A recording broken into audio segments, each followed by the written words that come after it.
She boarded the flight like anyone else, but when the crew saw her skin color, they decided she didn't belong in first class. 7 minutes later, the entire plane watched in silence. As she turned the tables and ruined their careers, she walked through the airport with the quiet authority of someone used to commanding rooms. Her heels clicked confidently on the polished floor, her tailored power suit crisp, sleek, and precise. No bodyguards, no assistants, it's just her in a black leather carry-on, gliding through the terminal as if she owned it. Because in many ways, she did more than anyone around her realized at the gate. The flight attendant gave her a glance, the kind that lasted half a second too long. The smile came late, stretched thin across tight lips. Polite, but cold. "Boarding pass, ma'am?" the attendant asked, even though the woman was already scanning it at the kiosk.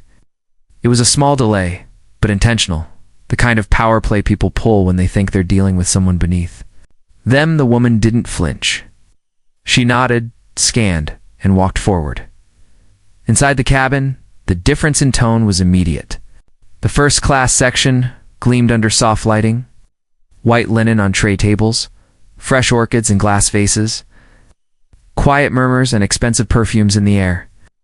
She found her seat -1A by the window, just as printed on her boarding pass. She reached to place her bag in the overhead bin when a voice, firm and frosty, cut through the calm. "Excuse me, ma'am. That seat is reserved." She turned, still holding her bag. It was the same flight attendant, standing rigidly, just a few feet away, arms crossed with practiced formality. "I believe I'm in the right place," the woman replied calmly, offering the boarding pass without a trace of annoyance. The attendant took it, stared at it, then raised her brows. "There must be a mistake," she said flatly. "I've seen the seating list. This seat isn't yours." "It's printed on the pass," the woman answered, her voice low, but even the attendant didn't budge. "We're still verifying a few things. Would you mind stepping to the back until we sort this out?" For a moment, the cabin stood still. A few passengers glanced over their newspapers and phones. A white man in a business suit and 1B smirked subtly and looked away. Woman's jaw didn't tighten. Her breath didn't catch. She simply nodded once, quietly, then reached down, took her bag, and walked down the aisle. In economy, she was directed to a middle seat between two strangers. Cramped, fluorescent lighting, no champagne here, just the rustle of snack wrappers and the tired sighs of everyday travelers. She sat down without a word, pulled out her tablet, and stared at the black screen. Her fingers didn't move. She didn't type. She didn't scroll. She just sat motionless, while the shame settled silently around her. The passengers nearby whispered. One woman leaned toward her and murmured, "That was wrong. You saw what happened." The woman looked over and gave the faintest smile, not out of agreement, but as if to say, "I know, and I've seen worse." 7 rows ahead, the flight attendant laughed lightly with another crew member. She didn't glance back once. The aircraft's engines hadn't even started, and already something had shifted. The quiet storm that was the woman in the middle seat wasn't angry. She wasn't loud, but she was watching, waiting, and in just a few minutes, entire crew would realize who they had just tried to humiliate. But for now, she sat still, calm, composed, as if she had all the time in the world. 7 minutes had passed. The plane was still parked at the gate, engines quiet, doors sealed but unmoving.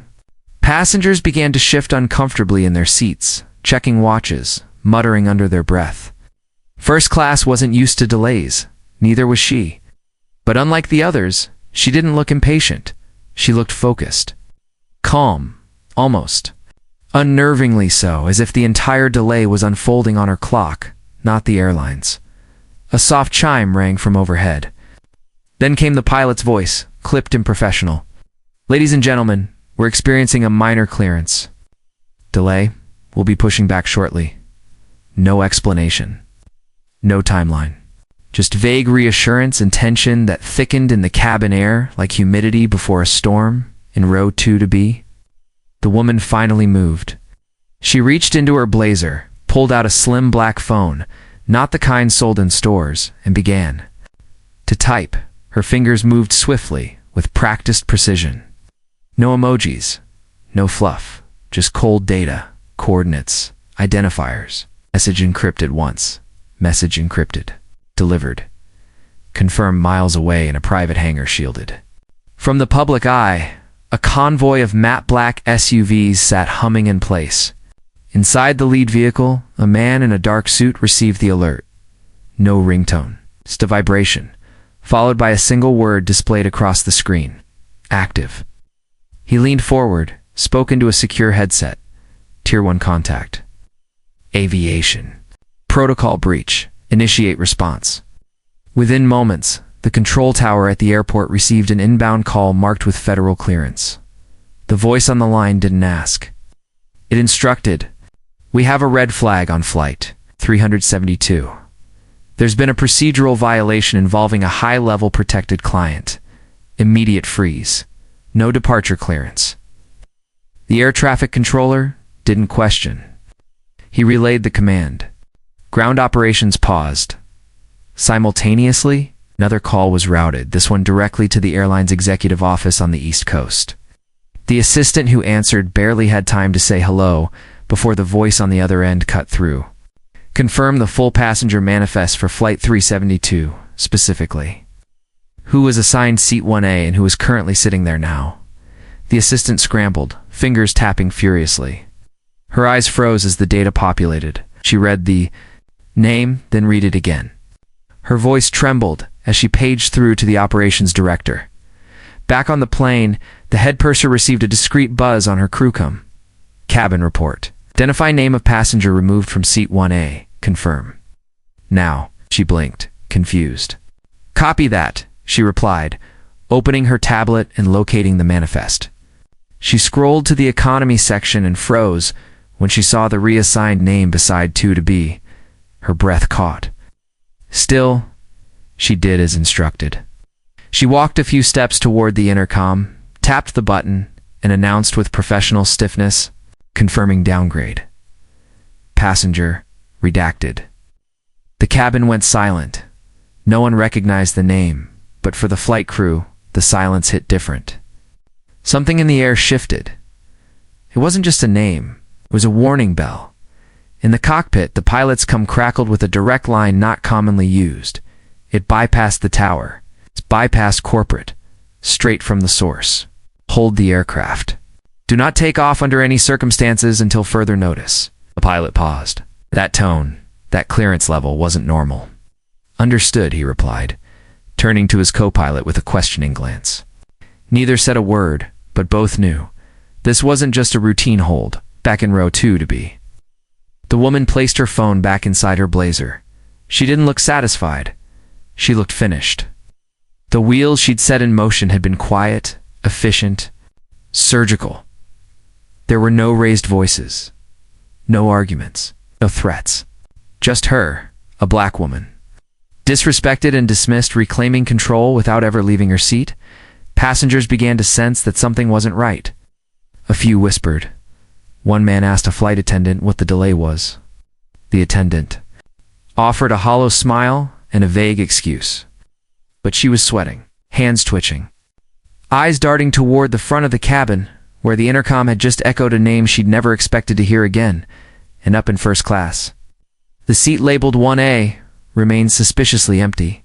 No champagne, no linen napkin placed. It's just a glaring, empty symbol of a mistake that was about to cost more than anyone on board could imagine. The plane hadn't moved an inch. Tension gripped the cabin like a coiled spring, silent but stretched to its limit. Passengers whispered, eyes flicking from the windows to their watches. To the faces of the flight attendants who were no longer smiling, something was off. Not the kind of delay that comes from weather or baggage. This was different, and everyone could feel it. Then came the sound of heavy steps on the jet bridge, fast, purposeful, deliberate. A figure appeared at the aircraft door, dressed in a sharp navy blazer with a gold airline badge clipped to the chest. It's the kind of person who doesn't show up unless something's gone terribly wrong. The senior operations manager stepped inside. Bypassing the greetings, bypassing protocol, eyes locked on the head flight attendant, they exchanged no pleasantries, no smiles. Just a quiet, urgent conversation near the galley, voices hushed but intense. The manager held a tablet in one hand, the screen displaying something the rest of the crew couldn't see, but the impact was immediate. The flight attendant's expression shifted in seconds. Gone was the smug composure. Her posture collapsed just slightly, her jaw tightened, eyes wide. She nodded silently, swallowing hard. Without turning to the rest of the cabin, the manager walked down the aisle with calm, professional resolve. Stopping at row 22, they leaned in slightly. No apology, no excuses, just quiet respect. "Ma'am, please come with me." She looked up, not surprised, not even curious. She closed the cover of her tablet, rose without a word, and followed. The entire plane watched. This time, the aisle felt different. Not a walk of shame, but a return. A quiet procession. Eyes widened, mouths parted slightly as passengers stared, realizing something had shifted, and they were witnessing the balance of power tilt in real time. A man who had earlier chuckled behind his newspaper now lowered it, shame creeping across his face. The woman walked forward steadily, head high, not defiant, just certain. When she reached the front of the cabin, the manager opened the curtain and gestured. "Seat 1A is ready for you." She stepped in and sat down. Her bag was all ready, placed neatly above her. Her glass of water was chilled and waiting. Every detail was corrected, as if the earlier erasure of her dignity had never happened. But the memory hung in the air like smoke. Then the manager turned back to the crew. Their voice was clear, firm, and loud enough for all to hear. "No. Remain here. Security will meet you when we land." Gasps, audible ones. A younger crew member stifled a reaction. The head flight attendant didn't move. Her lips pressed together, her eyes distant. She knew. The pilot emerged next, stepping into the first-class cabin. He was older, decorated, composed. Psst. He stopped in front of the woman and stood at attention. Then, without hesitation, he saluted her. A full, respectful salute. She didn't return it. Not out of disrespect, but because she didn't need to. She simply nodded once, opened her tablet again, and began typing, as if none of it had touched her, as if the chaos around her wasn't chaos at all, but a predictable correction. First class was silent now, not just quiet, reverent. Passengers sat still, a few adjusted their posture. One woman subtly pulled her coat over her lap, embarrassed by her earlier indifference. They all knew now this wasn't just some business traveler or higher-earning executive. She was someone else, someone bigger, someone they were never supposed to see sitting in economy, someone they would never forget. The cabin lights dimmed. The door finally sealed. The plane began to push back, but the real journey had already happened. In just a few minutes, the woman who had been dismissed, doubted, and downgraded without a single word raised, had turned a commercial flight into a masterclass on quiet authority. And as she typed, relaxed in her rightful seat, the crew behind her sat frozen in their jump seats, already bracing for the storm that would greet them when the wheels touched down. The engines roared to life as the plane lifted off the tarmac, slicing through the clouds with mechanical precision. No more delays, no more questions, just silence and altitude. In seat 1A, she sat quietly, legs crossed, tablet in hand, expression unreadable. A soft chime sounded, one notification. She glanced down. The message was brief, discreet, and final. Action complete. 30,000 feet below, chaos had already erupted at the airline's headquarters. Alerts blinked across dashboards. Within the marble-walled boardroom, executives scrambled to piece together what had just happened. A Tier 1 protected client had been wrongfully removed from first class. Not just any client. A name that once spoken aloud sent shockwaves.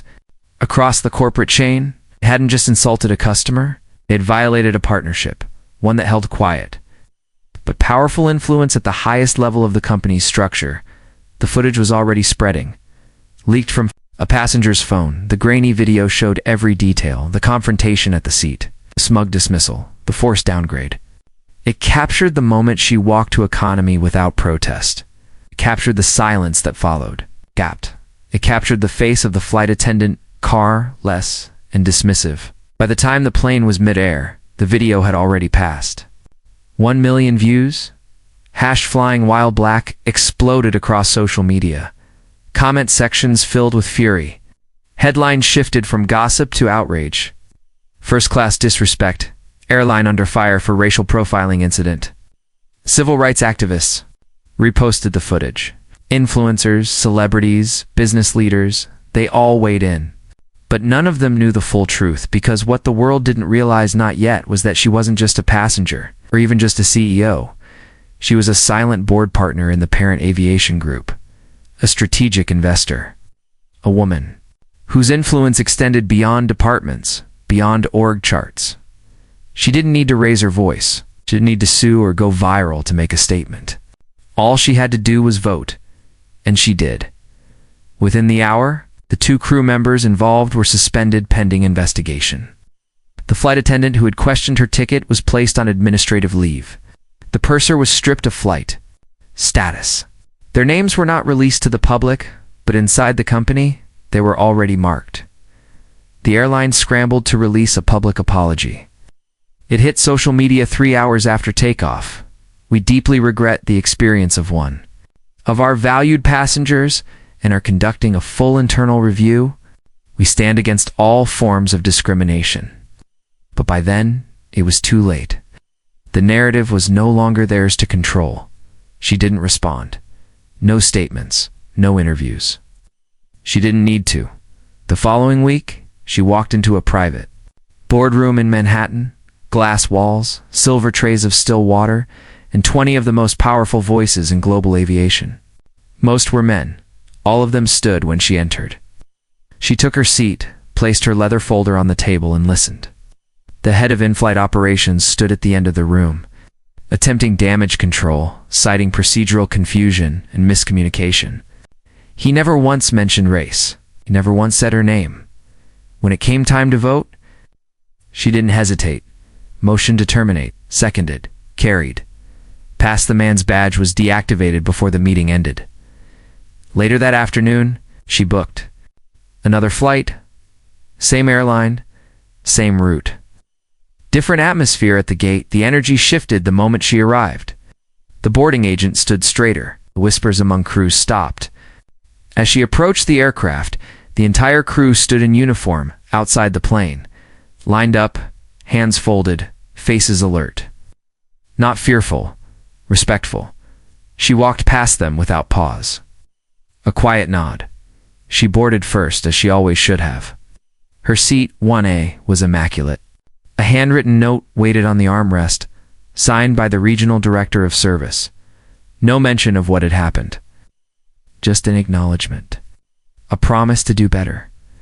She sat down, opened her tablet, and resumed work as if nothing had ever been. Interrupted. Power doesn't always raise its voice. Sometimes it just books a seat and lets the world catch up.